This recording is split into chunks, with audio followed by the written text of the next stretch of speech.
ತುಂಬ ಜನ ಚಿಕಿತ್ಸೆ ತೆಗೆದುಕೊಂಡು ವಾಪಸ್ ಹೋದರು. ಹೋದ್ಮೇಲೆ ಇನ್ನೇನು ಕೆಲವು ಜನ ಇರ್ತಾರೆ, ನಾನು ಗ್ಯಾಪ್ ಮಾಡಬೇಕು ಅಂದ್ಕೊಂಡಿದ್ದೆ, ಆದರೆ ಮತ್ತೆ ಇಂದು ತುಂಬ ಜನ ಸೇರಿದ್ದೀರಿ. ಕಾರಣ ಇವತ್ತಿನ ಸತ್ಸಂಗ ಮತ್ತೆ ಮುಂದುವರಿತದೆ. ಇವತ್ತಿನಿಂದ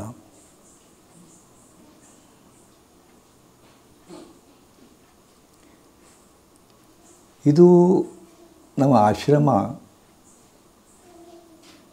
ಒಂಥರ ವಿನೂತನ. ಅದು ದವಾಖಾನೆ ಅಂದರೆ ದವಾಖಾನೆ ಅಲ್ಲ, ದವಾಖಾನೆ ಅಂದರೆ ದವಾಖಾನೆ ಅಲ್ಲ, ಕ್ಲಿನಿಕ್ ಅಂದರೆ ಕ್ಲಿನಿಕ್ ಅಲ್ಲ. ಇದು ಜೀವನ ವಿಧಾನ, ಜೀವನ ವಿಧಾನ. ಇದು ಇಲ್ಲಿ ಬದುಕಿನೊಳಗೆ ಹೆಂಗಿರಬೇಕು ಆರೋಗ್ಯದಿಂದ ಅನ್ನೋದನ್ನು ಹೇಳ್ಕೊಡ್ತೀವಿ. ಚಿಕಿತ್ಸೆ ಜೊತೆಗೆ ಚಿಕಿತ್ಸೆ ಇರ್ತದೆ, ಏನೋ ಒಂದು ಅವಘಡ ಆಗಿರ್ತದೆ. ಹೆಚ್ಚಾಗಿ ಇಲ್ಲೇ ಇನ್ ಪೇಷಂಟ್ ಏನದಿರಲ್ಲ, ದೈಹಿಕ ನ್ಯೂನತೆಗಳದಾವೆ. ಉದಾಹರಣೆಗೆ ಬೆನ್ನು ನೋವು ಮುಖ್ಯ, ಸೊಂಟ ನೋವು ಮುಖ್ಯದ, ಕಾಲು ನೋವುಗಳು, ಈ ಥರದ ನೋವುಗಳಿಂದ ಬಂದಿದ್ದೀರಿ. ಪ್ರೀತಿ ಹೊಳಿ ಕೂಡಮ್ಮ, ನೋವುಗಳಿಂದ ಬಂದಿದ್ದೀರಿ. ಇಲ್ಲಿ ಒಂದು ತಂತ್ರ ಇದೆ, ಚಿರೋಪ್ರ್ಯಾಕ್ಟಿಕ್ ಹೋಲಿಸ್ಟಿಕ್ ಬೆಲ್ಟ್ ಥೆರಪಿ ಅಂತ ತಿಳ್ಕೊಂಡು. ಹೌದಾ? ಇದರಿಂದ ಯಾಕಂದರೆ ನಿಮ್ಮ ದೇಹದ ನ್ಯೂನತೆಗಳನ್ನು ಸರಿಪಡಿಸೋ ತಂತ್ರಗಳು ಇವೆಲ್ಲ. ಅದಕ್ಕಾಗಿ ಒಂದು ದಿವಸದಾಗ ಅದು ಕಮ್ಮಿ ಆಗೋದಿಲ್ಲ. ಒಂದು ಕಿಚ್ಚಿಗೆ ಮಿನಿಮಮ್ 10 ದಿವಸ ಇಲ್ಲಿ ಇರ್ತೀರಿ. ಇರೋ ಕಾಲಕ್ಕೆ ಟ್ರೀಟ್ಮೆಂಟ್ ತೊಗೊತೀರಿ. ಟ್ರೀಟ್ಮೆಂಟ್ ತೊಗೊಂಡ್ಮೇಲೆ ಸುಮ್ಮನೆ ಮನಸ್ಸನ್ನು ಖಾಲಿ ಕೂಡಿಸ್ಬಾರ್ದಲ್ಲ, ಅದಕ್ಕೊಂದು ಸ್ವಲ್ಪ ಏನರ ಟಾನಿಕ್ ಕೊಡ್ತೀವಿ ನಾವು, ಮನಸ್ಸಿಗೆ ತರಬೇತಿ ಕೊಡ್ತೀವಿ ನಾವು. ನಿಮಗೆ ಗೊತ್ತಿರಲಿ, ಈ ಜಡ್ಡಿ ಇದು ನೋವರ ಇರಲಿ, ಏನಾರ ಇರಲಿ, ಅಂಥದರ ಇರಲಿ, ಇದು ಯಾಕೆ ನಿಮಗೆ ವಕ್ರಿಸ್ತದೆ ಬಂದು ನಿಮ್ಗೆ ಗೊತ್ತಿಲ್ಲ, ನಿಮ್ಗೆ ಗೊತ್ತಿಲ್ಲ. ಹಂಗೆ ನೋಡಿದ್ರೆ ಸೈಂಟಿಫಿಕಲಿ ಈ ಶರೀರಕ್ಕೆ ಬರೋ ಜಡ್ಡಿಕ್ಕಿಂತ ಹೆಚ್ಚಿಗೆ ಇದ್ರೊಳಗೆ ಜಡ್ಡು ಶುರುವಾಗಿ ಹೊರಗೆ ಬರ್ತದೆ, ವಕ್ರಿಸ್ತದೆ. ಇದಕ್ಕೆ ಜಡ್ಡು ಬರ್ತದೆ. ಇದಕ್ಕಂದ್ರೆ ಮನಸ್ಸಿಗೆ ಜಡ್ಡು ಬರುತ್ತಂತ ನಾ ಹೇಳಿದೆ. ನಿಮಗೆ ಗೊತ್ತೇ ಆಗೋದಿಲ್ಲ ಪಾಪ, ಮನಸ್ಸಿಗೆ ಹೆಂಗೆ ಜಡ್ಡು ಬರ್ತದೆ ಅಂತ ತಿಳ್ಕೊಂಡು. ಈಗ ಒಂದು ನಿಮಗೆ ತಿಳುವಳಿಕೆ ಕೊಡ್ತೀನಿ. ನಿಮಗೇನು ತೊಂದರೆ ಬಂದದ, ಡಾಕ್ಟರ್ ವಾಕಿಂಗ್ ಮಾಡಂತ ಯಾರು ವಾಕಿಂಗ್ ಮಾಡಿ, ಬೆಳಗ್ಗೆ ಎದ್ದು ವಾಕಿಂಗ್ ಹೊಂಟಿರ್ತೀರಿ, ಹೊಂಟಿರ್ತೀರಿ, ಹೀಗೆ ಚಂದ ಹೊಂಟಿರ್ತೀರಿ, ಮಂದಿ ಬಂದಿರೋದೇ ಇಲ್ಲ, ಹೀಗೆ ಒಂದು ಓನ್ಯಾಗ ಹಾಸಿ ಹೊಂಟಿರ್ತೀರಿ. ಗಬಗ್ಗೊಂತಿಕೊಂಡು ದೊಡ್ಡ ದೇವ್ ರಾಕ್ಷಸನಂತ ನಾಯಿ ವಾಕ್ಕೊಂದು ಮ್ಯಾಗ ಬರ್ತದೆ ನಿಮಗೆ. ಹೌದಾ? ಹಿಂಗೆ ನೋಡ್ತೀರಿ, ಅವು ತೊಳ್ಕೊಂತ ಮೈಮ್ಯಾಗ ಬರೋಕ್ಕೆ ಶುರು ಆಗತ್ತೆ. ಅವಾಗ ಖುಷಿ ಆಗತ್ತೆ ಅಲ್ಲಿ ನಿಮಗೆ. ಬಾ ಬಾ ಬಾ ಅಂತೀರೇನು? ಏನು ಮಾಡ್ತೀರಿ ನೀವು? ಅವಾಗ ಬಂತಪ್ಪ, ಮೈಮ್ಯಾಗ ಬಂತು, ಓಡಿ ಬಂತು, ಇನ್ನೇನು ಹರ್ಕೊಂಡು ತಿಂತೀನೋ ಟೈಪ್ ಬಂತು. ಏನು ಮಾಡ್ತೀರಿ ಅವಾಗ? ಏನು ಮಾಡ್ತೀರಿ? ಭಯ ಬರ್ತದೆ. ಮುಂದೆ ಏನು ಮಾಡ್ತೀರಿ? ಭಯ ಪಟ್ಟು ಅಲ್ಲೇ ನಿಲ್ತೀರೇನು? ಭಯ ಪಟ್ಟು ಓಡ್ತೀರಿ. ಆ್ಯಕ್ಚುಲಿ ಓಡಕ್ಕೆ ನಿಮ್ಗೆ ತಾಕತ್ತ ಇಲ್ಲ. ಯಾಕಂದ್ರೆ ಇವತ್ತು ಏನಾಗಿತ್ತು ನಮ್ಮ ಪರಿಸ್ಥಿತಿ, ಓಡೋಕ್ಕಾಗೋದಿಲ್ಲ. ಒಂದು 4 ಹೆಜ್ಜೆ ಜೋರು ಇಡೋಕ್ಕಾಗೋದಿಲ್ಲ. ಬಸ್ಟೇನೆ ಹೊಕ್ಕಿರಿ, ಇದ್ರ ಬಸ್ಸು ಡೊರ್ ಹೊಕ್ಕಿರ್ತೈತಿ, ಹೋ ಹೋ ಹೋ ಹೋ ಹೋ ಅಂತೀರಿ, ಓಡಿ ಹೋಗಿ ಹಿಡೋಕ್ಕಾಗೋದಿಲ್ಲ ನಿಮಗೆ. ಅಕಸ್ಮಾತ್ ಒಂದು 4 ಹೆಜ್ಜೆ ದೂರ ಓಡಿ ಬಸ್ ಹಿಡಿದು ಹತ್ತಿರ ಅಂತ ತಿಳ್ಕೋರಿ, ಕಂಡಕ್ಟರ್ ಟಿಕೆಟ್ ಅಂದ್ರೆ ತೇಗ್ತೀರಿ ಭಯಂಕರ. ಜಾಸ್ತಿ ತೇಗಿ ಸ್ವಲ್ಪ ತೊಡ್ಕೊ ಅಂತೀರಿ. ಒಂದು ಸ್ವಲ್ಪ ಓಡಿದ್ದಕ್ಕೆ ಏನೆಲ್ಲ ಒಳಗಾಗತ್ತೆ ನಿಮ್ಗೆ ಗೊತ್ತಿಲ್ಲ. ಇಲ್ಲೂ ಹಾಗೆ ಆಗುತ್ತೆ. ನಾಯಿ ಓಡಿ ಬಂತ ಆ ಕ್ರಾಳ ವಿಕರಣ. ಈ ನಾಯಿ ಅಂತೂ ಭಾಳ ವಿಚಿತ್ರ ನಾಯಿ ಇರ್ತಾವೆ, ಕೆಲವೊಂದಂತೂ ಡ್ರಡ್ಲಿ ನಾಯಿ ಇರ್ತಾವೆ. ಹೌದಾ? ಓಡಿ ಬಂತ ನಿಮಗೆ ಅಲ್ಲಿ ನಿಲ್ಲಕ್ಕಾಗೋದಿಲ್ಲ, ಓಡೋಕೆ ಶುರು ಮಾಡ್ತೀರಿ. ಓಡಾಗ ಶುರು ಮಾಡ್ತೀರಿ, ಮುಂದೆ ಯಾರು ಗಟ್ರ ದೊಡ್ಡ ದೊಡ್ಡ ಗಟ್ರ ಬರ್ತಾವೆ, ಜಿಗಿತೀರಿ, ಮತ್ತೊಂದು ದೊಡ್ಡ ತಗ್ ಬರ್ತೈತೆ, ಜಿಗಿತೀರಿ. ಅವಾಗ ನಾಯಿ ಓಡಿ ದನದ ಬಂದು ಹಾಳು ಹೋಗ್ಬಿಡ್ತೈತೆ. ಯಪ್ಪ ಅಂತೀವಿ. ಹಾಳು ಹೋದ ಕೂಡಲೇ ಅವಾಗ ನೋಡ್ತೀರಿ, ಈ ಗಟರ್ ಹೆಂಗೆ ಜಿಗಿದೆ, ಈ ತಗ್ ಹೆಂಗೆ ಜಿಗಿದೆ. ಅವಾಗ ಅನಿಸುತ್ತೆ ಎಂದು 4 ಹೆಜ್ಜೆ ಹಿಡ್ದಾಡ್ದವ ಚೆಕ್ ಹಿಂಗೆ ಹೆಂಗೆ ಜಿಗಿದ್ಯಾ ಅಂತ ವಿಚಾರ ಮಾಡ್ತೀರಿ. ವಿಚಾರ ಮಾಡೋ ಮಾತದು. ನಿಮ್ಮ ಮೈಯಾಗ ಅಷ್ಟು ತಾಕತ್ತು ಇರೋದಿಲ್ಲ, ಅದು ಜಿಗಿದ್ರಿ. ಮತ್ತು ಒಳಗೆ ಮೆಕ್ಯಾನಿಸಮ್ ಏನಾಯ್ತು, ನಾಯಿ ಬಂತು, ಭೀಕರ ನಾಯಿ ಕಡ್ಯಾಕೆ ಬಂತು. ಒಳಗೆ ಏನಾಗುತ್ತಪ್ಪ ಅಂದ್ರೆ ನಿಮ್ಮ ಮಿದುಳಿನೊಳಗೆ ಹೈಪೋಥಾಲಮಸ್ ಅಂತದ, ಹೈಪೋಥಾಲಮಸ್ ಗ್ಲ್ಯಾಂಡ್ ಅಂತದ. ಇದು ಮುಖ್ಯ, ಹೌದಾ? ಕೆಲ ಮಂದಿ ಇದಕ್ಕೆ ಸಹಸ್ರಾರ ಚಕ್ರಕ್ಕೆ ಸಂಬಂಧಿಸಿದ್ದು ಅಂತ ಹೇಳ್ತಾರೆ. ಇದಕ್ಕೆ ಫಸ್ಟ್ ಸಂವೇದನೆ ಹೋಗುತ್ತೆ. ಎಂಥ ಯಾವುದು ನೋಡಿ ಗೊತ್ತು ಮಾಡಿಕೊಡಿಸೋದು. ಹೈಪೋಥಾಲಮಸ್ ಅಂತಿಲ್ಲ ಒಳಗದ, ಅದಕ್ಕೆ ನಾಯಿ ಓಡಿ ಬಂತು ಅಂತ ಹೇಳ್ತದ, ಹೌದಾ? ಅವಾಗ ಹೈಪೋಥಾಲಮಸ್ ಗ್ರಂಥಿ ಏನು ಮಾಡ್ತದ, ಪಟಕ್ಕನ ಅಲ್ಲಿ ಅಡ್ರಿನಲ್ ಗ್ಲ್ಯಾಂಡಿಗೆ ಕಳಿಸ್ತದ, ಅಡ್ರಿನಲ್ ಗ್ಲ್ಯಾಂಡಿಗೆ ಮೆಸೇಜ್ ಕಳಿಸ್ತದ. ನಾರ್ ಅಡ್ರಿನಲಿನ್ ಅಡ್ರಿನಲೈನ್ ತಗೊಂಡು ಗ್ರಂಥಿಗಳದಾವ ಅಲ್ಲಿ, ಅವಕ್ಕೆ ಮೆಸೇಜ್ ಹೋಗುತ್ತೆ. ಅವಕ್ಕೆ ಮೆಸೇಜ್ ಹೋಗೋಣ, ಅವು ಏನು ಮಾಡ್ತದ, ಓಡಬೇಕಲ್ಲ. ಈಗ ಓಡಾಕ ತಾಕತ್ತು ಕೊಡ್ತದೆ, ಎಲ್ಲಕ್ಕೂ ಬೇಗ ಗ್ಲುಕೋಸ್ ಕೊಚ್ಚಿ ಕೊಟ್ಬಿಡ್ತದೆ. ಎಲ್ಲಿಗೆ? ಕೈಗೆಲ್ಲ, ಕಾಲಿಗೆ ಕೊಡ್ತದ. ಎಷ್ಟು ಮೆಕ್ಯಾನಿಸಮ್ ಅದು, ಕಾಲಿಗೆ ಶಕ್ತಿ ಕೊಡ್ತದವ. ಇಮಿಡಿಯೇಟ್ಲಿ ಓಡುವಂತಿಗೂ ಶಕ್ತಿ ಕೊಡ್ತದ, ಓಡೋಕೆ ಶುರು ಮಾಡ್ತೀರಿ, ಹೌದಾ? ಅವಾಗ ಅನೇಕ ಗ್ರಂಥಿಗಳು ಕೆಲಸ ಶುರು ಮಾಡ್ತಾವೆ, ಅನೇಕ ಗ್ರಂಥಿಗಳು.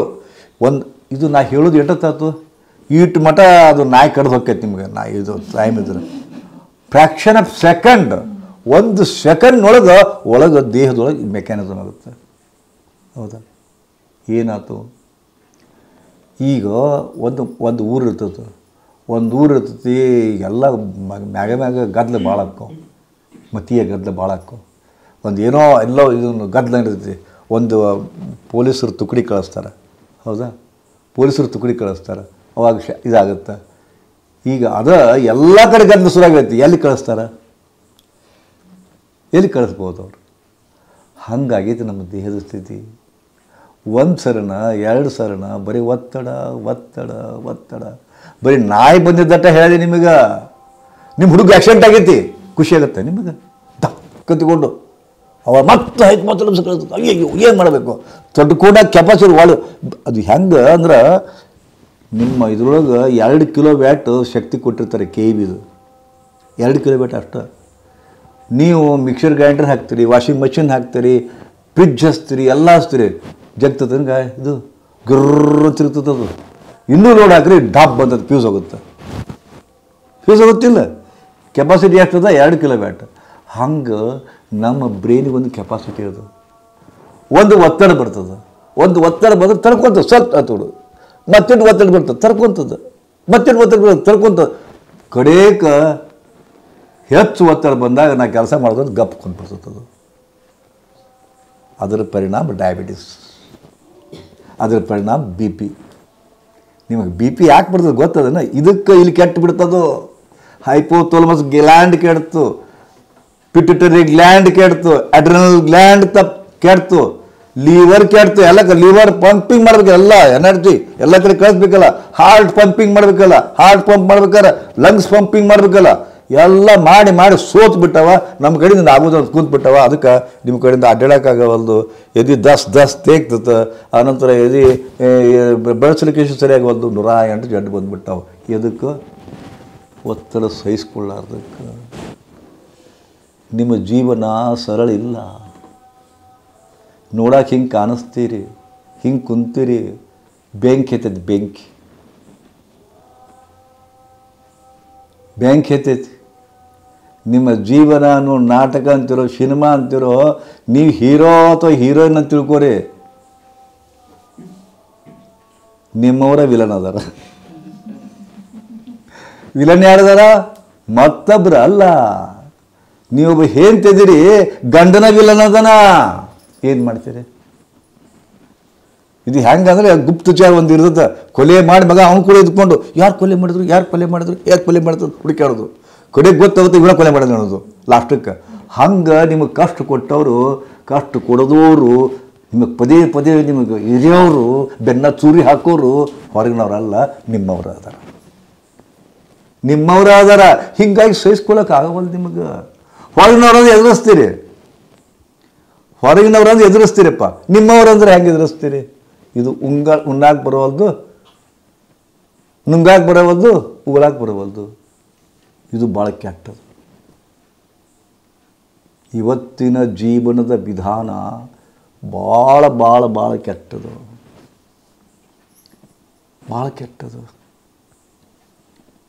ನಮ್ಮಲ್ಲೇ ಸೀರೆ ಖೀರಿ ಕನ, ಗುಳೆಗುಡ್ಡ ಕನ ಮತ್ತು ಸೀರೆಗೆ ಭಾಳ ಫೇಮಸ್ ಇದು. ಅಂಗಡಿ ಹೋಗಿ ಒಳ್ಳೆ ಒಂದು ಬಂದು ಯಾವಾಗಾರ ಸೌಟ್ ಸಿಕ್ಕಾಪಟ್ಟೆ ಇದಿರ್ತಾವೆ, ಅವ್ರಿಗೆ ಆರ್ಡರ್ ಬರ್ತಾವೆ ಬೇರೆ ಬೇರೆ ಮಹಾರಾಷ್ಟ್ರದಿಂದ. ಒಂದಿಷ್ಟು ತಗೊಂಡು ಸೀರೆ ಆರ್ಡರ್ ಬರ್ತಾವೆ, ಇಷ್ಟು ತಗೊಂಡು ಸೀರೆ ಪ್ಯಾಕ್. ಅವ್ನು ಹೆಂಗೆ ಕಳಿಸ್ತಾರೆ ಅವರು? ಇಷ್ಟು ಕಳಿಸಿರೋ ಜಗ ಹಿಡಿದಿಲ್ಲ ಬಸ್ನಾಗ ಇದ್ರಾಗ. ಅದಕ್ಕೆ ಅವರು ಪ್ರೆಶ್ಶಿಂಗ್ ಮಷಿನ್ ಅಂತಾರೆ, ಪ್ರೆಶ್ಶಿಂಗ್ ಮಷಿನ್. ಹೌದಾ? ಎರಡು ಹಿಂಗೆ ಇರ್ತಾವೆ, ಎರಡು ತಳಗೊಂದು ಬೆಡ್ ಇರ್ತದೆ, ಅದು ಹಿಂಗೆ ಹಿಂಗೆ ಇದ್ರ ಮ್ಯಾಲೆ ಸ್ಪೈರಲ್ ಇದಿರ್ತದೆ, ಬ್ಯಾಗ್ ಇರಿಸ್ತಾರೆ, ಅಷ್ಟು ಸೀರೆ ಹಾಕ್ತಾರೆ, ಹಿಂಗೆ ತಿರುಗಿಸಾಕ್ ಶುರು ಮಾಡ್ತಾರೆ, ತಿರುಗಿಸಾಕ್ತಾರೆ, ಒತ್ತಡ ಕೊಟ್ಟು ಒತ್ತಡ ಕೊಟ್ಟು ಒತ್ತಡ ಕೊಟ್ಟು ಒತ್ತಡ ಕೊಟ್ಟು ಪ್ರೆಶ್ಶಿಂಗ್ ಮಷಿನ್ ಅದು. ಇಷ್ಟು ಇದ್ದದ್ದು ಈಟ್ ಈಟ್ ಈಟ್ ಈಟ್ ಈಟ್ ಹಾಕೊಂತ ಈಟ್ ಬರ್ತದೆ ಅದು. ಅವಾಗ ದಾರ ಕಟ್ತಾರೆ. ಎಷ್ಟು ಪ್ರೆಸ್ ಮಾಡಿರ್ತಾರಪ್ಪ ಅದು ಸಿಕ್ಕಾಪಟ್ಟೆ ಪ್ರೆಸ್ಸಿಂಗ್ ಇರ್ತದೆ. ಅದಕ್ಕೆ ದಾರ ಕಟ್ತಾರೆ. ಒಮ್ಮೊಮ್ಮೆ ಪ್ರೆಸ್ಸಿಂಗ್ ಜಾಸ್ತಿ ಆಗಿರ್ತದೆ, ದಾರದ ಶಕ್ತಿ ಜಾಸ್ತಿ ಕಮ್ಮಿ ಆಯ್ತಪ್ಪ ಅಂತಂದ್ರೆ ಅದನ್ನು ತೆಗೆದು ಕಡೆ ಕಟ್ಕೊಂಡು ಡಬ್ ಬರ್ತದದು, ಮತ್ತೆ ಇಟ್ಟಿದ್ದು ಇಷ್ಟ ಆಗ್ಬಿಡ್ತದೆ. ಪ್ರೆಸ್ ಮಾಡಿ ಮಾಡಿ ಮಾಡಿ ಮಾಡಿ ಮಾಡಿ ಮಾಡಿ ಮಾಡಿ ಕಟ್ಟಿರ್ತಾರೆ. ಮುಂದೆ ನೀವು ದಿನ ಬಳಸ್ತಕ್ಕಂಥ ಸಿಲಿಂಡ್ರ್, ಅಡುಗೆ ಸಿಲಿಂಡ್ರ್ ನೀವು ಎತ್ತಕ್ಕೆ ಹೋಗಿ ಎತ್ತೋದು ಇಲ್ಲ ಹೋಗೋದು. ಮತ್ತು ಅದ್ರಾಗ ಏನಿರ್ತದೆ? ಗಾಳಿ ಇರ್ತದೆ, ಹವಾ ಇರ್ತದೆ, ಹೌದಾ? ಗ್ಯಾಸ್ ಇರ್ತದೆ. ಗ್ಯಾಸಿಗೆ ಶಕ್ತಿ ಇರುತ್ತೇನು? ಮತ್ತು ಅಷ್ಟ್ಯಾಕೆ ವಜ್ಜೆ ಅದು? ಪ್ರೆಸ್ ಮಾಡಿ ಮಾಡಿ ಮಾಡಿ ಮಾಡಿ ಮಾಡಿ ಮಾಡಿ ಪ್ರೆಸ್ಸಿಂಗ್ ಮಾಡಿ ಮಾಡಿ ಇಟ್ಟಿರ್ತಾರೆ. 14 ಕಿಲೋ ಗಾಳಿ ತೂಕ ಮಾಡ್ದಂಗೆ ಆಗತ್ತನದು. 14 ಕಿಲೋ ವಜ್ಜದು ಪ್ರೆಸ್ಸಿಂಗ್. ಒಮ್ಮೊಮ್ಮೆ ಬ್ಲಾಸ್ಟ್ ಹಾಕೋಗೋತದ, ಇಡೀ ಮನೆಗೆ ಚಪ್ರ ಹಾರಕ್ಕೋ, ಅಷ್ಟು ಶಕ್ತಿ ಅದು. ಆ ಪ್ರೆಸ್ಸಿಂಗ್ ಮಷೀನ್ ಮತ್ತೆ ಎಲ್ಲಿಲ್ಲ, ನಿಮ್ಮ ತಲೆಯಾಗೈತದು. ಇವತ್ತು ಒಂದು ವಿಚಾರ ಬಂತು, ಪ್ರೆಸ್ ಮಾಡಿದ್ರಿ. ಇವತ್ತೊಂದು ವಿಚಾರ ಬಂತು, ಪ್ರೆಸ್ ಮಾಡಿದ್ರಿ. ಮಕ್ಕಳು ಮಾತು ಕೇಳವಲ್ರು, ಪ್ರೆಸ್ಸಿಂಗ್ ಆಯ್ತು. ಗಂಡು ಒದರೆ ಆಡ್ತಾನೆ, ಪ್ರೆಸ್ ಮಾಡಿದ್ರಿ. ತೊರ್ಕೊಳಕ್ಕಾಗವಲ್ದು. Pressing pressing. ನಿಮ್ಮ ತಲೆ ಕೆಟ್ಟಾವು, ಪ್ರೆಸ್ಸಿಂಗ್. ಮಕ್ಕಳು ಮದುವೆ ಆಗವಲ್ಲು, ಪ್ರೆಸ್. ಜಡ್ಡು ಬಂದತಿ, ಪ್ರೆಸ್. ಮಗ್ಗಲ್ದವ್ರು ಕಾಟ ಕೊಡಿಸ್ತಾರೆ, ಪ್ರೆಸ್ಸಿಂಗ್. ಹೀಗೆ ಎಲ್ಲ ವಿಚಾರಗಳು ಪ್ರೆಸ್ಸಿಂಗ್ ಪ್ರೆಸ್ಸಿಂಗ್ ಪ್ರೆಸ್ಸಿಂಗ್ ಮಾಡಿ ಈಟ ಮಾಡಿರಿ. ಮುಂದೆ ಒಂದು ಟೈಮ್ಗೆ ಬ್ಲಾಸ್ಟ್ ಆಗುತ್ತೆ, ಡಬ್ಬು ಹೊತ್ಕೊಂಡು. ಹಂಗೆ ನಡೆದತ್ತೆ ನಿಮ್ಮ ಜೀವನ. ನೀವು ಎಷ್ಟು ಎಷ್ಟು ಎಷ್ಟು ಎಷ್ಟು ಪ್ರೆಷರ್ ಮಾಡ್ತೀರಿ ಅಷ್ಟು ಅಷ್ಟು ರೋಗ ಹುಟ್ಕೊಂತ ಹೋಗ್ಕೋ. BP, ಡಯಾಬಿಟಿಸು, ಕ್ಯಾನ್ಸರು ಬಂದಿದ್ದು ಇವಕ್ಕೆ. ನಾನು 2006 ಅಮೇರಿಕಕ್ಕೆ ಹೋಗಿದ್ದೆ. 2006 18 ವರ್ಷದ ಹಿಂದೆ. ಅದಕ್ಕೆ ಕ್ಯಾನ್ಸರ್, ನಾವು ಹೋದಾಗ ಕ್ಯಾನ್ಸರ್ ಹಾಸ್ಪಿಟಲ್ ಸಿಕ್ಕಾಪಟ್ಟೆ ಅಲ್ಲೇ. ನಾ ಅಂದೆ ನಮ್ಮೊಳಗೆ ಒಟ್ಟು ಅವಾಗ ಇದ್ದೇ ಇಲ್ಲ, ಒಟ್ಟು 18 ವರ್ಷದಿಂದ ಕ್ಯಾನ್ಸರ್ ಹಾಸ್ಪಿಟಲ್ ಇದ್ದಿಲ್ಲ ನಮ್ಮಲ್ಲೇ. ಇಲ್ಲಿ ನೋಡಪ್ಪ ಎಂಥ ದುನಿಯಾ ಐತಿದು, ಭಯಂಕರ ಕ್ಯಾನ್ಸರ್ ಹಾಸ್ಪಿಟ್ಲ್ ಅದಾವು. ಹೌದಾ? ಮುಂದೀಗ ನಮ್ಮಲ್ಲೂ ತಾಲೂಕಿಗೆ ಒಂದು ಹಾಸ್ಪಿಟ್ಲ್ ಆಗ್ಯಾವ, ಕ್ಯಾನ್ಸರ್ ಹಾಸ್ಪಿಟ್ಲ್. ತಾಲೂಕಿಗೆ ಒಂದಾಗಿ ಯಾವಾಗ ಎಲ್ಲರ ಕಡೆ ಕ್ಯಾನ್ಸರ್. ಅವ ಕ್ಯಾನ್ಸರ್, ಇವು ಕ್ಯಾನ್ಸರ್, ಲಂಗ್ ಕ್ಯಾನ್ಸರ್. ಹಿಂಗೆ ಹೆಂಗಾತು? ಅದು ವಿಶೇಷವಾಗಿ ಹೆಣ್ಮಕ್ಳು ಜಾಸ್ತಿ, ಹೆಣ್ಮಕ್ಳು ಜಾಸ್ತಿ. ಹಿಂದಕ್ಕೆ ಗಂಡು ಮಕ್ಕಳು ಬರ್ತಿತ್ತು, ಪಾನ್ ಪರಾಗ ಹಾಕ್ತಿದ್ರು, ಗುಟ್ಕಾ ಹಾಕ್ತಿದ್ರು, ಶರೇ ಕುಡಿತಿದ್ರು. ಅವನು ಚಟ ಮಾಡಿದ ಸಲ ಮಗ ಬಂದಿತ್ತು ಕ್ಯಾನ್ಸರ್ ಅಂತಿದ್ವಿ ನಾವು. ಹೆಣ್ಮಕ್ಳಿಗೇನು ಚಟ ರೀ?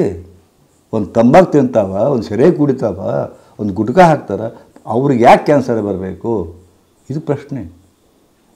ಯಾಕೆ ಬಂತಪ್ಪ ಅಂದ್ರೆ ಒತ್ತಡ ಒತ್ತಡ ಒತ್ತಡ, ಹೇಳತೀರದ ಒತ್ತಡ.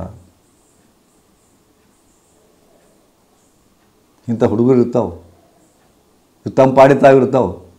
ಯಾವನೋ ಸುಡುಗಾಡ ಸೊಳೆ ಮಗ ನೀನು ಪ್ರೀತಿ ಮಾಡ್ಬೇಕಂತ, ನೀನು ಪ್ರೀತಿ ಮಾಡಬೇಕು. ಹೇ ಸುಡ್ಗಾನ್ ಮಗನ, ನನಗೆ ನಾ ಗೊತ್ತಿಲ್ಲ ಪರಿಚಯ ನೀ ಅದು, ನನಗೆ ನಾನು ಪ್ರೀತಿ ಮಾಡಬೇಕು. ಗಂಟೆ ಬಿಡ್ತಾನೆ, 10 ದಿವಸ ಬಿಡ್ತಾನೆ, 12 ದಿವಸ ಗಂಟೆ ಬಿಡ್ತಾನೆ. ಪ್ರೀತಿ ಮಾಡಬೇಕು. ಐ ಲವ್ ಯು ಬೋರ್ಡ್ ಮ್ಯಾಗ ಬರ್ದ, ಅವ್ರ ಹೆಸರಾಕಿ ಬೋರ್ಡ್ ಮ್ಯಾಗ ಐ ಲವ್ ಯು ಅಂತ ಬರ್ದ.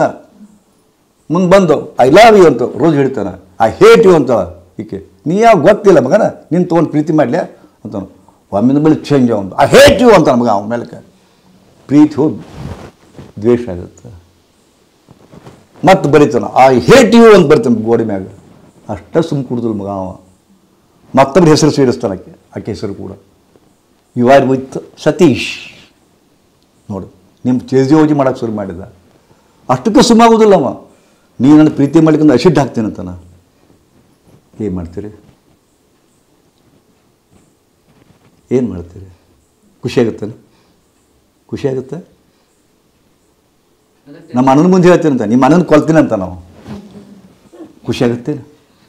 ಒತ್ತಡ ಹೆಂಗೆ ಸಾಲ್ವ್ ಮಾಡ್ಬೇಕು ಪ್ರಾಬ್ಲಮ್? ಆ ಒತ್ತಡಕ್ಕೆ ಏನಿದೆ? ಮೀಟ್ರ್ ಐತಿ ಅದಕ್ಕೆ, ಮೀಟ್ರ್ ಐತಿ. ಹೆಂಗೆ ಮಾಡಲಿ? ಒಳಗೆ ತಳಮಳ, ಒಳಗೆ ತಳಮಳ. ಊಟಕ್ಕೆ ಹೋಗ್ತಾರ, ಯಾಕತ್ತಂಗೆ ಹಿಂಗೆ ಯಾಕೆ ಮಾಡ್ತೀವಿ? ಇಲ್ಲವ, ಏನು ಹೇಳ್ಕೊಳಕ್ಕಾಗವಲ್ದು, ಒಬ್ರ ಬೆನ್ನ ಚೂರಿ ಹಿಡ್ದಾರ. ಮಾತು ಬೇರೆ ಹಾಕವು, ನಿಮ್ಮ ಮಾತಲ್ಲವು. ಬೆನ್ನ ಚೂರಿ ಹಿಡಿದ್ರೆ ಮಾತು ಬೇರೆ ಹಾಕವು. ನೀವು ಮಾತಾಡೋದು ನಿಮ್ಮ ಮಾತಲ್ಲ, ಮಾಡೋ ಕೆಲಸ ನಿಮ್ದು ಅಲ್ಲ. ಸುಮ್ಮನೆ ಮಾಡಕತ್ತೀರಿ ಯಂತ್ರ ಮಾಡ್ದಂಗೆ, ಸುಮ್ಮನೆ ನಡೆದ ಜೀವನ. ಯಾಕೆ? ಒತ್ತಡ ಅದು.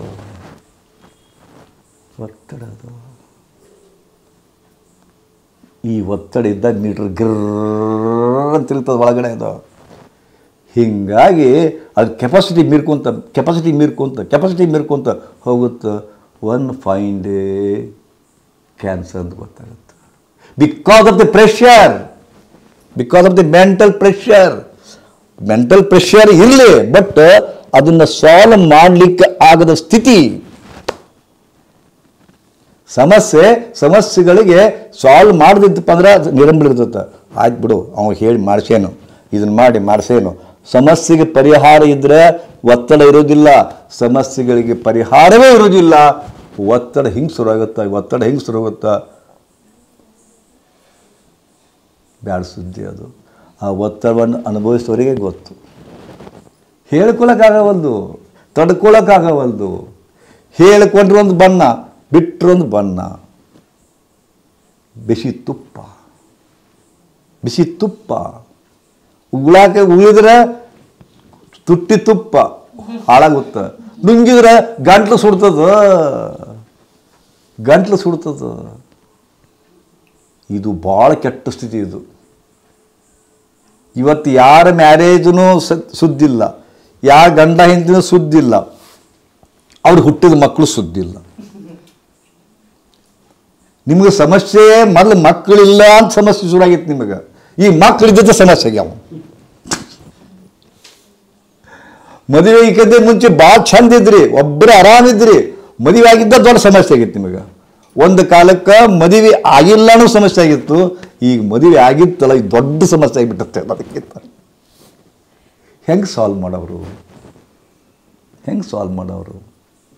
ಒಂದು ಮನೆ ಕೊಟ್ಟ ಹೋಗಿರೋ ಸುದ್ದಿಲ್ಲ, ಮಗ್ಗಳವ್ರಿಗೆ ಸ್ಟೇ ತಂದುಬಿಡ್ತಾರೆ. ಕಟ್ಟಬಾರ್ದು ಅವ್ರಿಗೆ ಸ್ಟೇ ತಂದುಬಿಡ್ತಾರೆ. ತೋರಿಪ್ಪ, ಒಮ್ಮೆ ಸ್ಟೇ ತಂದಿರಲಿಲ್ಲ ಕಾನೂನುಬದ್ಧವಾಗಿ ಅದು 15 ವರ್ಷ ಹೋಗುತ್ತೋ 20 ವರ್ಷ ಹೋಗುತ್ತೋ, ಮುದುಕಾಗಿರ್ತಾರೆ ಅವರು. ಕಟ್ಟಕ್ಕಾಗೋದಿಲ್ಲ. ಅಂಥ ಕಾನೂನು ನಮ್ದದ. ಇಂಡಿಯನ್ ಕಾನೂನು ಭಾಳ ಛಿದ್ರದಾವು. ಹಿಂಗಾಗಿ ಎಲ್ಲ ಫಾರಿನರ್ಸು ಇಲ್ಲೇ ಬರ್ತಾರೆ. ಹಾಗೆ ಇಲ್ಲಿ ಏನು ಮಾಡಿ ನಡೀತಿದ್ದಿಲ್ಲ.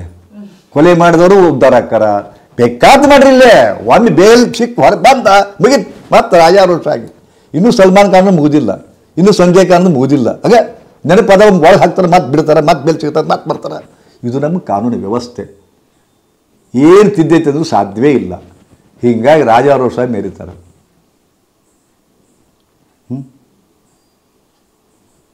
ಏನು ಹೇಳಬೇಕು?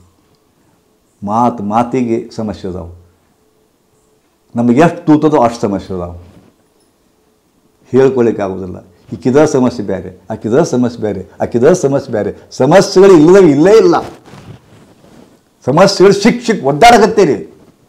ಅದನ್ನು ಪರಿಹಾರ ಮಾಡಕ್ಕೆ ಬರವಲ್ದು. ಹೆಂಗಾಗಬೇಕು? ಅಭಿಮನ್ಯು ಹೆಂಗೆ ಚಕ್ರವ್ಯೂಹ ಸಿಕ್ಕೊಂಡಿದ್ದ, ಒಳಗೆ ಹೋಗಿ ಸಿಕ್ಕೊಂಡ, ಒಳಗೆ ಹೋಗೋದು ಗೊತ್ತಾದ, ಹೊರಗೆ ಬರೋಕ್ಕೆ ಗೊತ್ತಾಗಲಿಲ್ಲ, ಸಿಕ್ಕೊಂಡು ಸಾಯಕತ್ತಾವ. ನೀವೆಲ್ಲರೂ ಅಭಿಮನ್ಯು ಇದ್ದಂಗೆ ಒಳಗೆ ಹೋಗಿರೀಗ, ಸಂಸಾರವೆಂಬ ಸುಳಿಯೊಳಗೆ ಸಿಕ್ಕೊಂಡು ಒದ್ದಾಡಕತ್ತೀರಿ, ಹೊರಗೆ ಬರಾಗ ಗೊತ್ತಾಗವಲ್ದು. ಹಿಂಗೆ ಬರ್ತೀರಿ, ಹಿಂಗೆ ಬರ್ತೀರಿ, ಹಿಂಗೆ ಬರ್ತೀರಿ, ಹಿಂಗೆ ಬರ್ತೀರಿ, ದಾರಿನೇ ಇಲ್ಲ. ಒಮ್ಮೆ ಹೆಂಗೆ ಇಲಿ ಬಲೆ ಸಿಕ್ಕಿ ಒದ್ದಾಡ್ತದೆ, ಒಂದು ಇಲಿ ಕಾಡ್ತಾವಂತ ತಿಳ್ಕೊಂಡು ಬಲಿತಾ ಇರ್ತೀರಿ, ಹೌದಾ? ಬಲ್ಯಾಗ ಒಂದೆರಡು ಬಜ್ಜಿ ಹಾಕ್ತೀರಿ, ತುಪ್ಪ ಹಚ್ಚಿ ರೊಟ್ಟಿ ಇಡ್ತೀರಿ, ವಾಸನೆ ಬೆಳಿತೈತಿ. ರಾತ್ರಿ ಕಡ ಕಡ ಕಡ ಕಡ ಕಡ ಕಡ ಕಡ ಇಲಿ ಬರ್ತಾವೆ. ದಾರಿ ಎಲ್ಲಿರ್ತದೆ, ಹಿಂಗದು ಹಿಂಗದು ಅಂತ್ಕೊಂಡು ಹಿಂಗೆ ನೋಡ್ತದೆ, ಒಳಗೆ ಹೋಗಿ ಇಲ್ಲೇ ರೀತಿ ನಿಂತ್ಕೊಂಡು ಹಿಂಗೆ ಕೂತ್ಕೊಳ್ಳಿ ವಜ್ಜಕ್ಕೆ ತಳಗೆ ಹೋಗ್ಬಿಡ್ತದೆ, ಒಳಗೆ ಹೋಗ್ಬಿಡ್ತದೆ, ಮತ್ತೆ ಪುಸ್ತಕ ಮುಚ್ಚಿ ಬಿಡ್ತದೆ. ನೋಡಿರಲ್ಲ ಇಲಿ ಬಲಿ ಹೆಂಗೆ ಇರ್ತಾವ. ಅವಾಗ ಮತ್ತೊಂದು ಇಲಿ ಬರ್ತದೆ, ಅದು ಹೋಗಿ ನೋಡಿ ವಿಚಿತ್ರ ಹೆಂಗೆ ಗೊತ್ತದನ್ನು, ಒಳಗೆ ಹೋಗಿ ಮಿರ್ಚಿ ತಿನ್ನಕ್ಕೆ ಹೋಗಿರ್ತಾವಿಲ್ಲ, ಬಜಿ ತಿನ್ನಕ್ಕೆ ಹೋಗಿರ್ತಾವಿಲ್ಲ, ಒಂದು ಮಿರ್ಚಿ ಖಾಲಿ ಆಗಿರೋದಿಲ್ಲ, ಒಂದು ಬಜಿ ಖಾಲಿ ಆಗಿರೋದು ತಿಂದಿರೋದಿಲ್ಲ. ಅವು ಯಾವತ್ತು ನೋಡ್ಬೇಕಾರೆ ತಿನ್ಬೇಕಂತ ಒಳಗೆ ಹೋಗಿ ಇನ್ನೇನು ತಿನ್ಬೇಕು ಯಾಕೋ ಅಭದ್ರತೆ ಕಾಡ್ತದೆ ಅವಕ್ಕೆ. ಈಗ ನಾ ಏನು ತಿಕ್ಕೊಂಡು ಅದಕ್ಕೆ ತಿನ್ನೋದು ಬಿಟ್ಟು ಹೊರಗೆ ಹೆಂಗೆ ಹೋಗ್ಬೇಕು ಅಂತ ಓಡಾಡ್ತಾ ಹಿಂಗೆ ಈ ಹೊರಗಿನೊಂದು ಬರ್ತದೆ ಇಲ್ಲಿ ನೀ ಹೆಂಗೆ ಓಡೋದ್ಲಿ ಅಂತದ್ದು, ನೀ ಹೆಂಗೆ ಓಡ್ಬೋದ್ಲಿ, ನಾನು ಬರ್ತೀನಿ ಅಂತ, ಬರಬೇಡ್ಲಿ ಅಂತದ, ಮಗನ ನೀನ ಬಂದು ತಿನ್ಬೇಕಂತ ಮಾಡಿ ಏನು ಅಂತ ಇದು ಹಿಂಗೆ ಮಾಡಿ ಒಳಗೆ ಹೋಗ್ತದೆ, ಅದು ಒಳಗೆ ಹೋಗ್ತದೆ. ಒಳಗೆ ಹೋದ್ಕೊಳ್ಳಿ ಇವನು ಸಿಕ್ಕೊಂಡು ಇಲ್ಲಪ್ಪ ಅಂತಾರ, ಇಬ್ಬರು ತಿನ್ನೋದೇ ಇಲ್ಲ, ಒಳಗೆ ಬಂದು ಬಿದ್ದಾಡ್ತಾವ. ಮತ್ತು ಮುಳ್ಳೆ ಇಲ್ಲಿ ಒಳಗೆ ಹೆಂಗೆ ಹೋಗಿರ್ಲಿ ಮಗನ ಒಟ್ಟು ಬಜ್ಜಿ ನೀವೇ ತಿನ್ಬೇಕು ಮಾಡ್ರಿ, ಬರಬೇಡ್ಲಿ ಅಪ್ಪ ಅಂತಾವ. ಹಾಗೆ ಬದುಕು. ಮದುವೆ ಆಗಿದ್ದಿಲ್ಲ ಈಗೀಗೆ, ಮದುವೆಗೆ ಎಷ್ಟು ಸುಖ ಆಯ್ತು ಅಂದ್ರೆ ಭಾಳ ಖುಷಿ, ರೋಮಾಂಚನ ಆಗತ್ತೆ ಈಗೀಗ, ಹೌದಾ? ನಾ ಕೇಳ್ತೀನಿ, ಮದುವೆ ಹಾಕಿದ ಮುಂಚೆಕಿ ಕೇಳಾಗಿಕ್ಕೆ, ಯಾಕ ನಾನು ಮದುವೆ ಬೇಕಂತೀನಿ, ಹೆಂಗೆ ಎಪ್ಪು ಬೇಡ ಅಂತಾಳಕ್ಕೆ, ನೀ ಏನಂತೀಯ ಅಂತೀನಿ ನೀನು ಸಿಕ್ಕೋಕಿನ ಇಲಿ ಬಲಿ ತಿನ್ನಕ್ಕೆ ಹೋಗಿನ ಒಳಗೆ ಮುಟ್ಟುದೇ ಇಲ್ಲ, ಅದನ್ನು ಮುಟ್ಟುದೇ ಇಲ್ಲ, ಹೊರಗೆ ಬರೋಕ್ಕೆ ಪ್ರಯತ್ನ ಮಾಡ್ತೀವಿ. ಹಿಂಗೆ ಬದುಕು ಹಿಂಗೆ. ಸಂಸಾರವೆಂಬ ಇಲಿ ಬಿಡಲು ಸಿಕ್ಕೊಂಡು ಒದ್ದಾಡಕತ್ತೀರಿ. ಈ ಒದ್ದಾಡುವಿಕೆಯೇ ಸಹಜವಾಗಿತ್ತಪ್ಪ ಅಂದ್ರೆ ರೋಗ ಇಲ್ಲ, ಅಸಹಜವಾಗಿ ಒತ್ತಡ ಶುರು ಆತಪ್ಪ ಅಂತಂದ್ರೆ 108 ಜಡ್ಡು ಬರ್ತಾವೆ. ಅದರ ಫಲ ನೀ ಎಷ್ಟು ತಡ್ಕೊಂತೀರಿ ಪಾಪ. ನಾ ಹೇಳಿದ್ಮೇಲೆ ಗ್ಯಾಸ್ ಅದ ಒಳಗಡೆ, ಒಂದೊಂದು ನೀವು ಒಬ್ಬೊಬ್ಬರು ಒಂದೊಂದು ಸಿಲಿಂಡರ್ ಇದ್ದಂಗೆ ನೀವು ತುಂಬಿಕೊಂಡಿರಿ. ಅತ್ತೆ ಹಂಗೆ ಮಾಡ್ಯಾಳ, ಮಾವು ಹಿಂಗೆ ಮಾಡಿದ, ಗಂಡ ಹಿಂಗೆ ಮಾಡಿದ, ತುಂಬಿರಿ ಎಷ್ಟು ತುಂಬ್ತೀರಿ? ಅದಕ್ಕೊಂದು ಸೀಮಾ ಐತಲ್ಲ ತುಂಬಾಕ. ಒಂದು ದಿವಸ ಅತ್ತಿ ಕಾಡ್ತಾ ನೀ ಅದನ್ನ ಮಾಡು, ಇದನ್ನ ಅದು ಮಾಡೋದಿಲ್ಲ, ದೇವ್ದು ಬಂದಂಗೆ ಮಾಡ್ತೇನೆ ನೀವು. ಅವಾಗ ಈಗ ದೇವ್ ಬಂದಂತ ಮಕ್ಕಳ ಅದು ನಾಟ ಶುರುವಾಗುತ್ತದು. ದೇವ್ ಬಂದಂಗೆ ಮಾಡಿದ್ರಪ್ಪ ಮತ್ತೆ ಅನ್ಸ್ತು ಅಂತಿಕೊಂಡು ಆಕೆ ಏನು ಹೇಳ ಮಾಡೋದು, ಅಯ್ಯೋ ಸುಮ್ಕಿರ ದೇವ್ ಬಂದತ್ತವ ಆಕೆಗೆ ಅಂತಾರ. ದೇವ್ ಅಲ್ಲ, ಒಳಗಿಂದ ಹೊರಗೆ ಹೋಗ್ಬೇಕಾದ್ರೆ ದೇವ್ ಏನಾಗ್ತದ, ಒಳಗೆ ತುಂಬಿದ್ದೆಲ್ಲ ಹೊರಗೆ ಹೋಗ್ಬೇಕಾದ್ರೆ ದೇವ್ವ. ಹಿಂಗೆ ಜೀವನ ನಡೆದು ಎಷ್ಟರ ಒತ್ತಡ ಸಹಿಸ್ಕೊಂತೀರಿ ನಿಮ್ಗೆ ಗೊತ್ತಿಲ್ಲ. ಈಕಿದು 20 ಗೇಜ್ ಒತ್ತಡ ಆಯ್ತಪ್ಪ ಅಂದ್ರೆ ಆಕಿದ 40 ಗೇಜ್, ಆಕಿದ 60 ಗೇಜ್. ಸಾಲ್ವ ಇಲ್ರಿ, ಪರಿಹಾರನೇ ಇಲ್ರಿ. ಹಿಂಗಾಗಿ ಆ ತಾಂತ್ರಿಕರಿಗೆ ಹೋಗಿ ಈ ತಾಂತ್ರಿಕರಿಗೆ ಹೋಗಿ ಅವ್ರು ಹೇಳೋರ ಕಡೆ ಹೋಗ್ತೀರಿ, ಇವ್ರು ಹೇಳೋರು ಹೋಗ್ತೀರಿ, ಎಲ್ಲರಿಗೆ ಅದು ಕೆಚ್ತಾರೆ ಅವ್ರು ನಿಮ್ಮನ್ನು ಸಾಕಷ್ಟು. 20,000 ಕೊಡ್ರಿ, 40,000 ಕೊಡ್ರಿ, ಅದನ್ನ ಮಾಡಿರಿ, ಕುಂಬಳಿಗೆ ತೊಗೊಂಬರ್ರಿ, ಅದನ್ನ ತೊಗೊಂಬರ್ರಿ ಅಂತ ಹೇಳಿ ಎಲ್ಲ ಕಡೆ ದಾರಿ ತೋರಿಸ್ತಾದಾಗ ಕುಸಿದು ಬೀಳ್ತೀರಿ. ಹೆಂಗಪ್ಪ ಮಾಡೋದು ಅಂತ ತಿಳ್ಕೊಂಡು ಅದರ ಪರಿಣಾಮ ಒತ್ತಡದಿಂದ ಸೃಷ್ಟಿಯಾದಂಥ ಜಡ್ಡುಗಳು. ಮೊಣಕಾಲು ನೋವು, ಬೆನ್ನು ನೋವು, ಕಾಲು ನೋವು ಬರಬೇಕಾದಪ್ಪ ಅಂದರೆ ಒತ್ತಡ.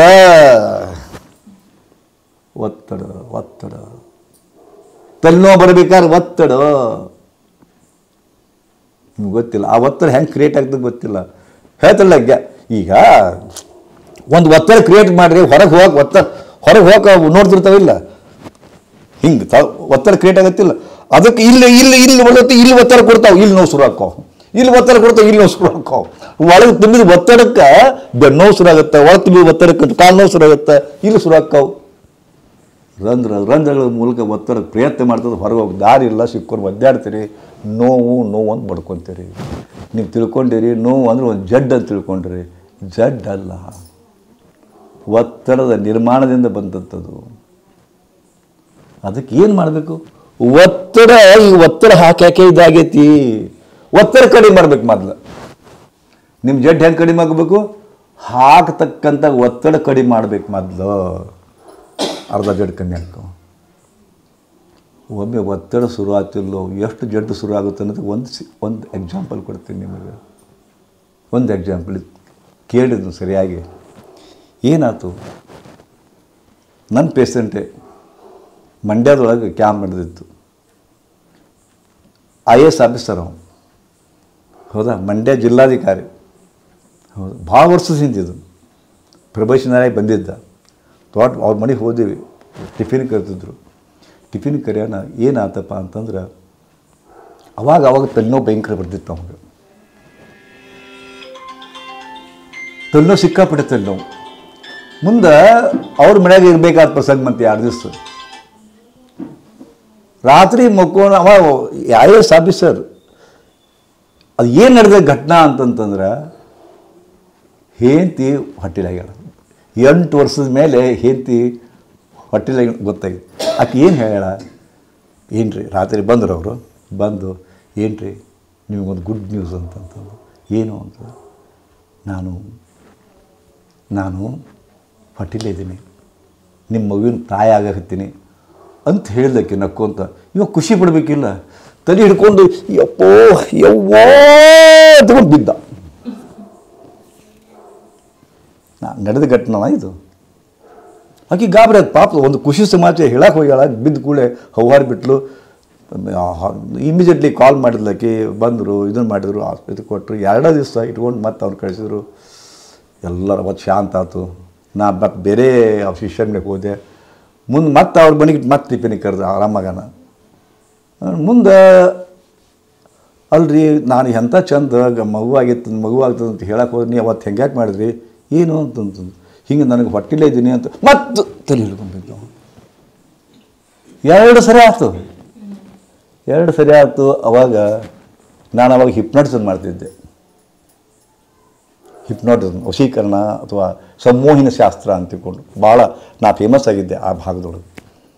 ಮತ್ತು ಭಾಳ ಇದು ಆ ತಂತ್ರವನ್ನು ಕಲ್ತಿದ್ದೆ, ಇದು ಮಾಡಿದ್ದೆ. ಅವನ್ನ ಒಳಗೆ ಕೂಲಿ ಕರ್ಕೊಂಡು ಹೀಗೆ ಒಂದು ಹಿಪ್ನಾಟಿಕ್ ಲೆವೆಲ್ ಕರ್ಕೊಂಡು ಹೋದೆ. ಅವಾಗ ಅವ ಎಲ್ಲ ಹೇಳ್ಕೊತ ಹೋದ. ಏನು ಹೇಳ್ಕೊತ ಹೋದ? ಅವ ಏನು ಹೇಳಿದ್ನಪ್ಪ, ಸಾರಸವನ ಇನ್ನು ಅದನ್ನೆಲ್ಲ ಹೇಳ್ಕೊಂಡು ಒಂದು ತಾಸು ಬೇಕಾಗತ್ತೆ. ಅವ ಹೇಳಿದ್ದಿಷ್ಟು.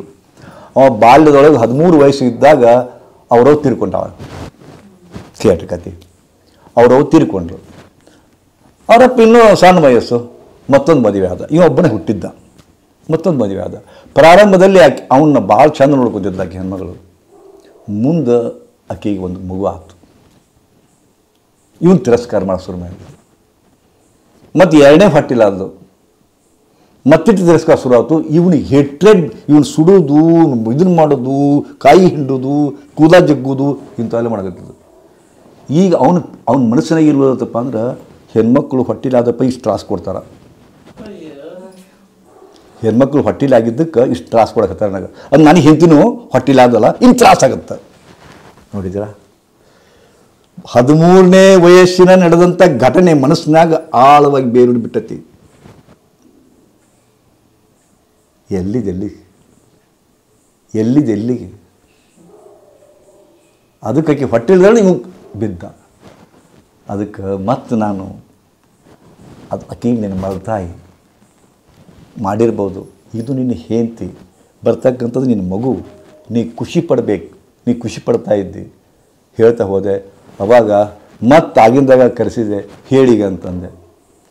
ನೋಡ್ರಿ ನನ್ನ ಹೊಟ್ಟಿಲ್ಲ ದಿನ, ಹೌದಾ ಅಂತ ತಿಳ್ಕೊಂಡು ಹೆಂಡ್ತಿನ ಅಪ್ಪಿಕೊಂಡು ನಾನು ಎದುರಿಗೆ ಬಿಡ್ತು. ತಲೆಯಾನ ಎದರಂದು ತಲೆಯಾನ ಮಡ್ಡು ಹೋತದು. ಹಿಂಗೆ ತಲೆಯಾನ ಮಡ್ಡದ ನಿಮಗೆಲ್ಲ. ಯಾವತ್ತೋ ಯಾರಿಂದಲೋ ಆಘಾತ ಆಗಿರಿ ನೀವು. ಅದು ನಿಮ್ಮ ಚಿಕ್ಕಮ್ಮ ಇರ್ಬೋದು, ನಿಮ್ಮ ದೊಡ್ಡಪ್ಪ ಇರ್ಬೋದು, ನಿಮ್ಮ ಮಾವ ಇರ್ಬೋದು, ನಿಮ್ಮ ಮಾವನ ಮಕ್ಕಳಾಗಿರ್ಬೋದು. ಕಷ್ಟ ಕೊಟ್ಟಾರ, ಒಳಗೆ ಉಳ್ದಾವು ಏನೇನೋ ಕಷ್ಟಪಟ್ಟಿರಿ, ಯಾರ ಮುಂದೆ ಹೇಳ್ಕೊಳಕ್ಕೆ ಆಗವಲ್ದು, ತುಂಬ್ಕೊಂಡು ಕುಂತೀರಿ. ಅವೆಲ್ಲ ತುಂಬ್ಕೊಂಡು ಹೊಸ ಜಡ್ ಕ್ರಿಯೇಟ್ ಮಾಡ ನಿಮಗೆ. ಇದರಿಂದಾಗ ಅನೇಕ ನ್ಯೂನತೆಗಳು ಬರಕತ್ತಾವ. ಗುಳಿಗೆ ನೀವು ನುಂಗೋರು, ಕಾರಣ ಬೇರೆ ಅದ. ಗುಳಿಗೆ ಯಾರು ನುಂಗ್ತಾರ? ನೀವು ನುಂಗ್ತೀರಿ. ಆ ಗುಳಿಗೆ ನುಂಗ್ಲಿಕ್ಕೆ ಕಾರಣ ಜಡ್ಡು, ಆ ಜಡ್ಡಿಗೆ ಕಾರಣ ಯಾರೋ ಅದಾರ. ಜಡ್ಡಿನ ಕಾರಣ ಬೇರೆ ಅದಾರ. ನಿಮಗೆ ತಿಳಕ್ಕೆ ಹೇಳ್ಬೇಕಂತಂದ್ರೆ, ಒಬ್ಬರಿಗೆ ಗಂಡ ಹೆಂಡತಿ ಬಂದ್ರು, ಆಟ ಇದ್ರು. ಅವರು ಹೆಂಡತಿ ಸಿಕ್ಕಾಬಿಡ್ತಾರೆ. ನಾವು 18 ವರ್ಷ ನಿಂತಂತ ಬಾ ಕಡಿಮೆ ಮಾಡ್ತೀನಿ ಕರೆದೆ, ಕೊಟ್ಟೆ ಗುಳಿಗೆ ಕೊಟ್ಟೆ ಕಡಿಮೆನೇ ಆಗಲಿಲ್ಲ. ಮತ್ತು ನಾ ಎಲ್ಲ ಚೆಕ್ ಮಾಡೋದು, ಎಲ್ಲ ಕೇಳಿದೆ. ಆಕೆ ಹೇಳಿದ್ಲು, ಗುರುಗಳ ನನ್ನ ಮದುವೆಗೆ 18 ವರ್ಷ ಆಯ್ತು, 2 ವರ್ಷ ಚಂದ ಬಾಳೆ ಮಾಡಿದ್ವಿ. ಮುಂದೆ ಏನೋ ನಾನು ನಿರ್ಮಾಣ ಸಮಸ್ಯೆ ಬಂತು. ಅವತ್ತಿದ್ದ ನಾನು ಕೂಡ ಮಾತು ಬಿಟ್ಟ.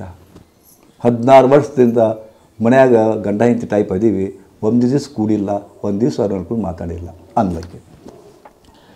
ನನಗೆ ಸಮಸ್ಯೆ ಉತ್ತರ ಸಿಕ್ತು. ಈಗ ತಲೆನೋವು ಯಾರಿಗೆ ಬಂದತಿ? ಹೆಂಡತಿಗೆ. ಗುಳಿಗೆ ನುಂಗಕ್ಕೆ ಯಾರು? ಹೆಂಡತಿ. ತಲೆನೋವಿಗೆ ಕಾರಣ ಯಾರು? ಗಂಡ. ತಲೆನೋವಿನ ಕಾರಣ ಅದಾನ, ಗುಳಿಗೆ ನುಂಗಕ್ಕೆ ಹೆಂಗೆ ಕಮ್ಮಿ ಆಗುತ್ತೆ? ನಿಮ್ಮ ನೋವಿಗೆ ಯಾರ್ಯಾರೋ ಕಾರಣರದಾರ. ನಿಮ್ಮ ಅಪ್ಪ ಕಾರಣ ಇರ್ಬೋದು, ನಿಮ್ಮ ಮಾವ ಕಾರಣ ಇರ್ಬೋದು, ನಿಮ್ಮ ಗಂಡ ಕಾರಣ ಇರ್ಬೋದು, ನಿಮ್ಮ ಅಣ್ಣ ತಮ್ಮರ ಕಾರಣ ಇರ್ಬೋದು, ನಿಮ್ಮ ನೆರೆಯವ್ರ ಕಾರಣ ಇರ್ಬೋದು. ಗುಳಿಗೆ ನುಂಗೋರು ನೀವು ಕಾರಣ, ಅವರು ಕಮ್ಮಿ ಆಗೋದೇ ಇಲ್ಲ. ಹೆಂಗೆ ಕಮ್ಮಿ ಆಗುತ್ತಾ? ಕಮ್ಮಿ ಹೆಂಗಾಗ್ತದದು? ಸಾಧ್ಯ ಇಲ್ಲ. ಇಲ್ಲಿ ಯಾಕೆ ಕಮ್ಮಿ ಆಗುತ್ತಪ್ಪ ಅಂದರೆ ಮೂಲ ಕಾರಣ ನಾವು ಕಂಡು ಹಿಡ್ಕೊಳ್ತೀವಿ. ಸತ್ಸಂಗ ಮಾಡುವ ಉದ್ದೇಶನೇ ಅದು. ನಿಮ್ಮ ತಲೆಯನ್ನು ಜಡ್ಡು ಬಿಡಿಸ್ತೀವಿ, ತಲೆಯನ್ನು ಹಗುರು ಮಾಡ್ತೀವಿ, ಒತ್ತಡ ಹಾಕೋದನ್ನು ಕಡಿಮೆ ಮಾಡ್ತೀವಿ. ಆವಾಗ ಆಟೋಮೆಟಿಕ್ಲಿ ಕಮ್ಮಿ ಆಗುತ್ತೆ. ಅದಕ್ಕೆ ಆರಾಮಾತ್ರಿ ಅಂತಂತೀರಿ ನೀವು, ಆರಾಮಾತ ಅಂತ ಹೇಳ್ಕೊತ ಅಡ್ಡಾಡ್ತೀರಿ. ಅದಕ್ಕೆ ಇಲ್ಲಿ ಖಂಡಿತ ಆರಾಮಾಗ್ತೀರಿ. ನಿತ್ಯ ಗುರುಗಳು ಸತ್ಸಂಗ ಮಾಡ್ತೀರಿ, ಗುರುಜಿ ಕೂಡ ಸತ್ಸಂಗ ಇರ್ತದೆ. ಸತ್ಸಂಗದೊಳಗೆ ಗುರುಜಿ ನಿಮ್ಮ ತಲೆಯನ್ನು ಹೊಲಸೆಲ್ಲ ತೆಕ್ಕೊಂಡು ಹೋಗ್ತಾರೆ. ಅವರು ತಲೆಯನ್ನು ಹೊಲಸು ಹೆಂಗೆ ತೆಗಿತಾರೆ ಹಂಗೆ ಕಮ್ಮಿ ಹಾಕೊಂಡು ಹೋಗ್ತದೆ ಅಷ್ಟೇ. तुमको मालूम नहीं हो रहा है ना नागनाथ, जो मैं कन्नड़ा में बोल रहा हूँ तुमको मालूम नहीं पड़ा? नहीं ना, फिर भी गुरुजी के एक्शन से थोड़ा सा समझ पा रहे हैं ना? ओके. हाँ, तुम्हारे जो प्रॉब्लम है इसके पीछे बहुत कारण है, बहुत सारे कारण हैं. दिखता है एक ही कारण, हाँ, परंतु इसके पीछे बहुत सारे प्रॉब्लम है. तुम्हारे प्रॉब्लम के पीछे बहुत प्रॉब्लम है. हाँ, थोड़ा सा टाइम चाहिए कम होने के लिए. हाँ, जल्द से कम नहीं होता. तुम्हारे जो प्रॉब्लम है जल्द से ख़त्म होने वाला नहीं है. ये माथे में रखो तुम. ओके. हाँ, इमीडिएटली हाँ नहीं मिलेगा, इलाज नहीं मिलेगा. ओके, वही मैं बोल रहा था. ಓಕೆ, ಠೀಕ್ ಹೈ. ಅದಕ್ಕೆ ಏನು ಮಾಡಬೇಕಪ್ಪ ಅನ್ನೋದನ್ನು ನಾಳಿಂದ ನಿಮಗೆ ತಿಳಿಸ್ತಾ ಹೋಗ್ತೇನೆ. ಈ 5-6 ದಿವಸಗಳಿಂದ ನಿಮಗೆ ಬರೀ ಸತ್ಸಂಗದ ಮೂಲಕ ಅನೇಕ ಪ್ರವಚನಗಳನ್ನು ನೀಡ್ತಾ ಇದ್ದೀನಿ ನಾನು. ನಾಳೆಯಿಂದ ಹೆಚ್ಚು ಪ್ರಾಕ್ಟಿಕಲ್ ಮಾಡಿಸ್ತೀನಿ ನಿಮಗೆ. ಅದರಿಂದ ಪೂರ ಪೂರ ಪೂರ ಪೂರ ಖಾಲಿ ಆಗ್ತಾ ಬರ್ತೀರಿ. ತುಂಬಿಕೊಂಡದ್ದು ಖಾಲಿ ಆಗ್ತದೆ. ಯಾವಾಗ ಖಾಲಿ ಆಗ್ತದೆ ಆಟೋಮೆಟಿಕಲಿ ಆರಾಮಾಗ್ತದೆ. ನೋಡಾಕಂತ ನೀವು ಇದು ಚಾಲೆಂಜ್ ಅದ. ಒಳಗಿಂದ ಖಾಲಿ ಆಗ್ತಪ್ಪ ಹೆಂಗೆ ಆರಾಮಾಗ್ತೀರಿ ಅನ್ನೋದು ನಾನು ನಿದರ್ಶನ ಮಾಡಿಕೊಡ್ತೀನಿ ನಿಮಗೆ. ಸೊ ನಾಳೆಗೆ ಮತ್ತೆ ದಿನಾಲೂ 7:30ರಿಂದ 8:30ರವರೆಗೆ ಹೋದ. ಇವತ್ತು ಸ್ವಲ್ಪ ಲೇಟ್ ಆಯಿತು ಅನಿಸುತ್ತೆ ನೀವು ಬರೋದು. 7:30 ಆದಷ್ಟು ಎಲ್ಲರೂ ಇರ್ರಿ ಇಲ್ಲೇ. ಅಲ್ಲಿ ಎಷ್ಟು ಟ್ರೀಟ್ಮೆಂಟ್ ಭಾಳ ಮುಖ್ಯದ ಇಲ್ಲಿ, ಅದು ಅಷ್ಟು ಮುಖ್ಯದ ಇಲ್ಲೇ. ನಿಮಗೆ ಗುರುಜಿ ಜೊತೆಗೆ ಪ್ರವಚನ ಸಿಗ್ತದೆ, ಸತ್ಸಂಗ ಸಿಗ್ತದೆ, ಪ್ಲಸ್ ನಿಮ್ಮ ಮನೋಚಿಕಿತ್ಸೆ ಸಿಗ್ತದೆ. ಮನೋವ್ಯಾಧಿಯನ್ನು ತೆಗೆದು ಹಾಕ್ತಾರೆ ಗುರುಗಳು. ಅಲ್ಲಿ ಶಾರೀರಿಕ ವ್ಯಾಧಿಗೆ ಒಂದು ಇದು ಸಿಕ್ತಪ್ಪ ಅಂದ್ರೆ, ಇಲಾಜ್ ಸಿಕ್ತಪ್ಪ ಅಂದ್ರೆ ಇಲ್ಲಿ ನಿಮ್ಮ ಮನೋಚಿಕಿತ್ಸೆ ಸಿಗ್ತೈತಿ ಇಲ್ಲಿ. ಅದಕ್ಕೆ ದಿನಾಲು 7:30ಕ್ಕೆ ಕೊಡೋಣ. ಅನೇಕ ವಿಷಯಗಳದ ತಿಳ್ಕೊಳ್ಳುವು. ಅದು ಮತ್ಯಾವುದನ್ನ ಹೇಳ್ತಾ ಇಲ್ಲ, ನಿಮ್ಮ ಸಂಸಾರದ್ದೇ, ಅದು ನಿಮ್ಮದೇ ಕತೆ. ನಾ ಹೇಳಿದ್ದೆಲ್ಲ ನಿಮ್ಮದೇ. ನಂದಲ್ಲ, ಮತ್ತೊಬ್ಬರದಲ್ಲ, ನಿಮ್ಮದೇ ಕಥೆಯನ್ನು ನಾನು ಹೇಳ್ತಾ ಇದ್ದೀನಿ. ನಿಮ್ಮದೇ ಕಥೆಗಳು ನಿಮಗೆ ಸಮಸ್ಯೆಗಳಾಗಿವೆ, ಬಗೆಹರಿಯದ ಸಮಸ್ಯೆಗಳಾಗಿವೆ, ಬಗೆಹರಿಯದ ಸಮಸ್ಯೆಗಳಾಗಿಬಿಟ್ಟಿವೆ. ಅದು ನಿಮಗೆ ಜಡ್ಡು ತಂದದ್ದು. ಇಷ್ಟು ಹೇಳಿ ಮತ್ತೆ ನಾಳೆಗೆ 7:30ಕ್ಕೆ ಸೇರೋಣ. ದೇವ್ರು ನಿಮ್ಗೆ ಒಳ್ಳೇದು ಮಾಡಲಿ. ಶುಭರಾತ್ರಿ, ಗುಡ್ ನೈಟ್. ಒಂದು ಓಂಕಾರದೊಂದಿಗೆ, 3 ಓಂಕಾರದೊಂದಿಗೆ, ಒಂದು ಬೇಡ 3 ಓಂಕಾರ ಅನ್ನೋಣ. ದಿನಾಲೂ ಮುಗಿಸ್ಬೇಕಾದಾಗ ಮತ್ತು ಸ್ಟಾರ್ಟ್ ಮಾಡಬೇಕಾದಾಗ ಓಂಕಾರ ಹೇಳ್ತಾ ಇರೋಣ. ಓಂಕಾರ ಹೇಳಿದ್ರೆ ಸಾಕು, ಹೆಂಗೆ ತಳಗೆ ನೆಲದ ಮ್ಯಾಗ ಕಸ ಇರ್ತೈತಿ, ಬ್ಲೋವರ್ ಅಂತ ಬಂದ, ಬ್ಲೋವರ್ ಜೋರ ಬ್ಲೋವರ್ ಹಿಡಿದ ಬ್ರರ್ ಅಂತ ಹೋಗ್ತಾವೆಲ್ಲ, ಹಂಗೆ ಓಂಕಾರ ಅಂದ್ರೆ ಸಾಕು, ಬ್ಲೋವಿಂಗ್ ಇದ್ದಂಗೆ ಅದು ಹೊರಗಿಂದೆಲ್ಲ ತಲೆಗೆಲ್ಲ ಟೈಪ್ ಹೋಗ್ತಾವೆ. ಅದಕ್ಕೆ ಹೆಂಗೆ ಅನ್ಬೇಕು ಓಂಕಾರ ಅಂದ್ರೆ, ಉಸಿರು ತೊಗೋಬೇಕು, ಜೋರಾಗಿ ಉಸಿರು ಪೂರ ಎದೆ ತುಂಬ ಉಸಿರು ತೊಗೋಬೇಕು. ತೊಗೊಂಡ್ಮೇಲೆ ಗಟ್ಟಿಯಾದ ಸ್ವರದೊಳಗೆ